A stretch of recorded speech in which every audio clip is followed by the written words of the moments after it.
You wake up alone. You open your eyes. Concrete ceiling, flickering light, the smell of diesel and something burnt. You don't know where you are. You don't know how you got here, but your hands know exactly how to check if a gun is loaded. There's a Glock on the table, suppressor already attached, 1 magazine, 14 rounds. You pick it up without thinking. That scares you. There's a phone next to it, burner, 1 contact saved, no name, just a number. You call it. 3 rings, then a voice. Package still intact? You don't answer. You don't know what the package is. Agent, confirm the package. You hang up. Your jacket has a pocket. Inside, a folded map, a hotel address circled in red ink, a room number, 412, and a photograph. A man, middle-aged, dark suit, a scar across his left eyebrow. On the back of the photo, 3 words: do not hesitate. You don't remember his name, but something in your chest tells you you've seen him before. You walk to the door. You don't know who you are, but whoever trained you well. The body you don't remember. You step outside. Prague.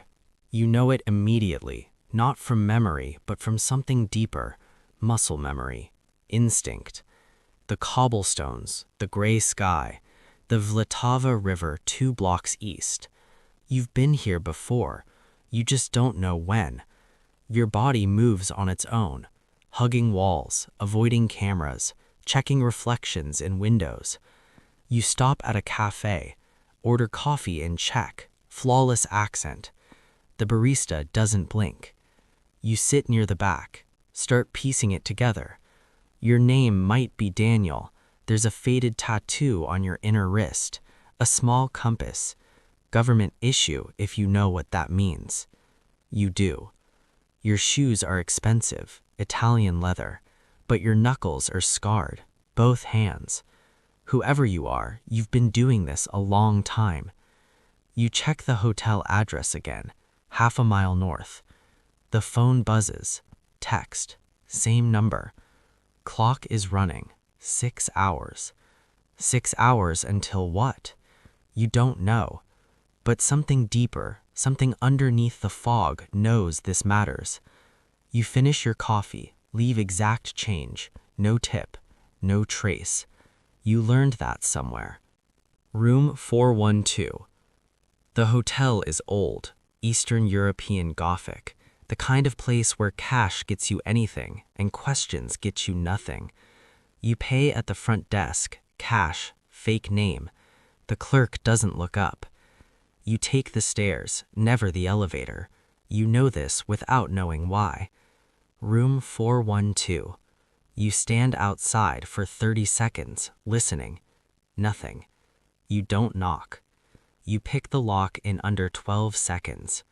Inside, a laptop, open, a live feed of an airport, gate B7, 1 man waiting in a gray coat. The same man from the photograph. He's here, in Prague, right now. On the desk, a dossier, sealed. You break it open. The name at the top makes your blood go cold. Not because it's a stranger's name, because it's connected to yours. A classified operation, 3 years ago, codenamed Winterline. Your name is in this file, your very face, your real face, not the alias you've been operating under. And there's a second photograph. You shaking hands with the man at the airport. You were partners. You were friends. And someone erased that from your mind. The phone buzzes again. Eliminate the target. No contact. Your hand tightens around the Glock. But your chest is pulling in the opposite direction. Fragments. You sit on the edge of the bed. You breathe, and for the first time, a fragment breaks through.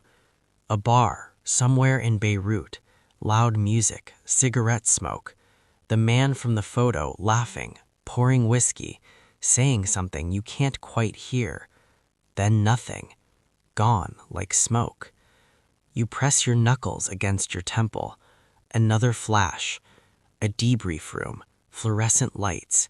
A man in a suit you don't recognize asking you to sign something. You refused. Then nothing again. Someone cut your memories. Surgically, deliberately. This wasn't a mistake. This was a procedure. You've been weaponized against someone you used to trust.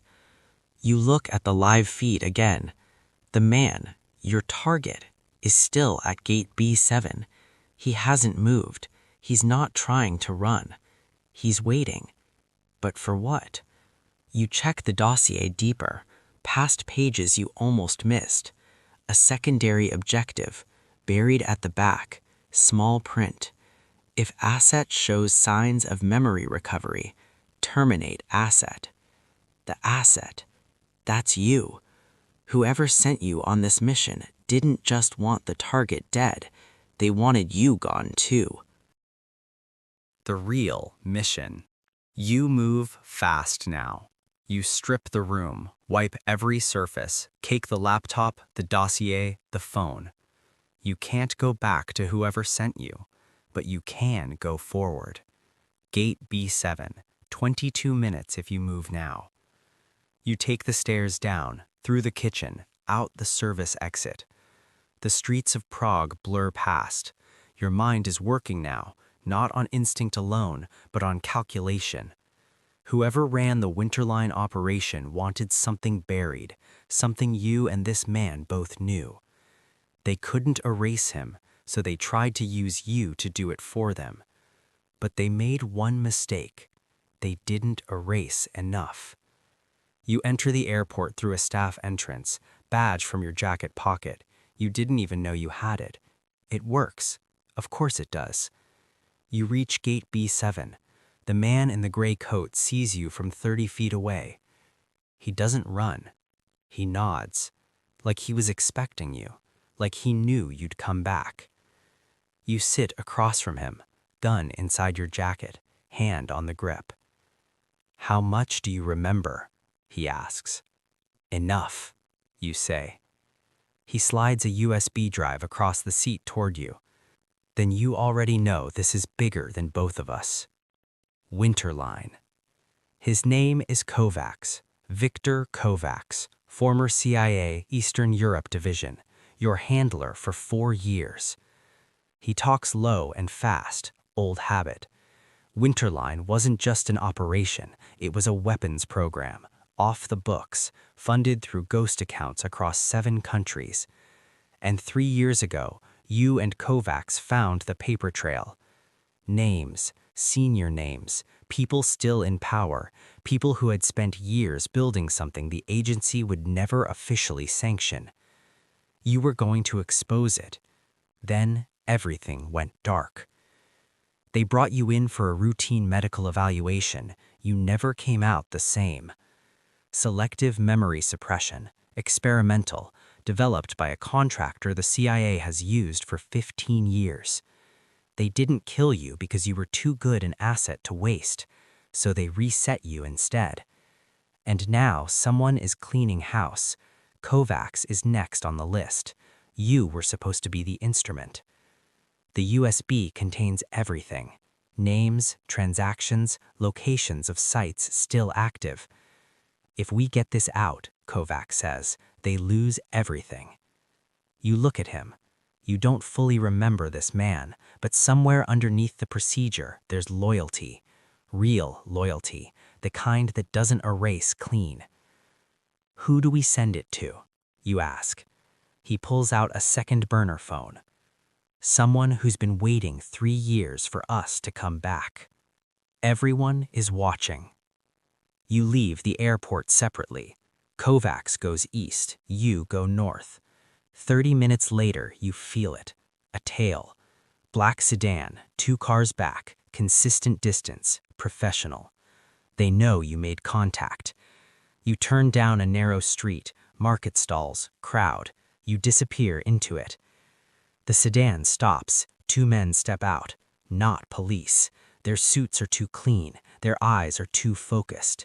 You've seen that look before, in mirrors. They're you, the version of you that didn't remember.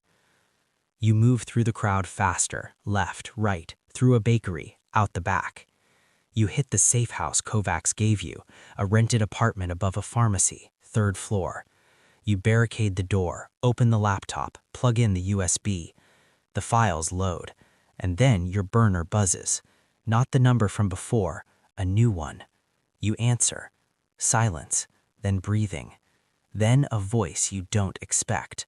A woman, calm, precise. You should know they've already moved on Kovacs.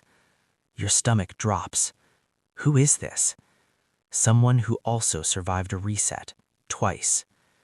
She gives you an address, different city, Vienna. The journalist is already there, but you need to move in the next 40 minutes or none of this matters. You look at the files on the screen. 7 senior officials, 2 deputy directors, 1 sitting U.S. senator. You think about the gun on the table in that concrete room this morning. How far you've come since then. How much further you still have to go. You can't trust anyone. You make it to Vienna. 4 hours, train, no ID scan. The journalist's name is Mara Solano, freelance, published in 3 continents. She's been targeted twice, once with a car bomb, once with a poisoning that almost worked. She's still here. She's read harder files than this. You meet her in the parking garage. She has backup, 2 people, both armed, both former intelligence. She's learned her lessons. You hand over the USB. She plugs it in right there, reads for 45 seconds, looks up. This is real. Yes. If I publish this, these people won't stop. They're not stopping anyway. You look at her carefully. They did a reset on you, didn't they? You don't answer. I've covered 3 agents who went through the procedure. You're the first one who came back coherent. That lands somewhere quiet and heavy. How long do you need? You ask. 72 hours for verification, then it goes live. Every outlet I have. 72 hours. That's an eternity when people like this are hunting you. Your phone buzzes. Kovacs. 1 word. Compromised. Then nothing. You try to call back. Dead line. The woman's voice from earlier, the one who survived 2 resets, she told you something before you boarded the train. When it gets loud, disappear. Don't be a hero. Be a ghost. But you're already in it too deep for ghosts. The reset returns. 40 hours in, you start losing pieces again. It starts small. You forget the name of the cafe in Prague, then the hotel, then the room number. You repeat it to yourself. Hold on. The procedure, whatever they did to you, it wasn't permanent. Kovacs said that. Suppression degrades, but stress accelerates the decay. Your hands are shaking slightly. You haven't slept. You're in a rented room in Vienna's 9th district. Plain walls, 1 window facing the alley. You write everything down, on paper, physical, names, places, the chain of events. Because if your mind goes again, the paper won't. Mara checks in. Verification is holding. 32 hours left. Then a knock at the door. You didn't order anything. Nobody knows this address. You press against the wall, gun raised. The knock again, slow, deliberate, a pattern. You recognize it. 3 fast, 2 slow, 1 fast. Old field code. Kovacs taught you. Years ago, before Winterline, before everything. You open the door. It's not Kovacs. It's a woman, early 40s, short hair, old scar on her jaw. The one from the phone. He's alive, she says immediately. Detained, not dead. There's a difference. You let her in. Her name is Reyes, Elena Reyes, former NOC. They ran the procedure on her in 2019 and again in 2021. She kept her memories both times, not cleanly, but enough. How, you ask? I wrote everything down before they took me in, she says, gave myself a trail back. She looks at your paper on the table, notes, everything you've been writing. Smart, she says quietly. The names go public. 32 hours become 20. 20 becomes 8. You don't sleep, neither does Reyes. You run contingencies. If Mara's servers get hit, she has mirrors. If the mirrors go down, physical copies are already in the hands of 3 separate attorneys with instructions to release on her death or disappearance. The system is airtight, or as airtight as something like this can be. Hour 6, Kovacs makes contact. He's in Budapest, friends he never burned. He's beaten up, but functional. He's seen the preliminary articles Mara's drafting. This is going to change things, he says over the encrypted line. Or it's going to get us all killed, you say. Both can be true. Hour 2. The first leaks hit smaller outlets, fragments, enough for the machine to start moving. You watch the feeds on Reyes's laptop, senior officials going quiet on social media. A deputy director who was scheduled for a Senate appearance cancels without explanation. They know it's coming, and they can't stop it. Hour 0. Mara publishes. Full documents, full names, 700 pages of transactions, communications, and operational records stretching back 11 years. Winterline is real. It is out. It is everywhere.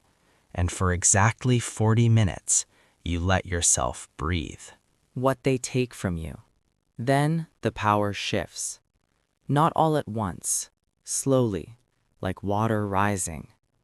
Your real name surfaces, not in Mara's article, but in a counter-narrative, a response piece from a think tank funded by 2 of the names in the documents. They paint you as rogue, unstable, a disavowed agent with a history of psychological breaks. They're not entirely wrong about the psychology, but they wrote the psychology. Your face is on screens, not as a whistleblower, as a threat. Reyes pulls you back from the window. This was always going to happen. I know. It doesn't mean the story dies. It means they're scared. She's right. You know she's right. But knowing something and feeling it are different things. Kovacs calls again. Lawyers are already filing. Congressional staff are requesting full classified briefings. 3 allied intelligence services have gone silent, which means they're deciding whose side to land on. This is the part nobody tells you about. The part after the exposure. The part where the truth is out, but the world still has to decide what to do with it. You're not a hero in this story. You're evidence. The ghost you become. 6 weeks later. You're in Lisbon. Small apartment. 3rd floor walk-up. No lease in your name. 2 of the 7 officials have resigned. 1 is under formal investigation. Congressional hearings are scheduled. It's not justice, not yet, but it's movement. Kovacs is somewhere in northern Italy. He checks in every 4 days, always different method. Reyes is somewhere. She doesn't tell you. Old Hobbit, she said. Never let anyone hold your location. You understand now. Your face has faded from the cycle. New stories, new crises. The attention moved on. You're still on a list somewhere, you know that. You'll always be on a list somewhere. You sit by the window. Lisbon light is different from Prague light. Warmer, softer. You have a notebook on your knee. You write in it every morning now.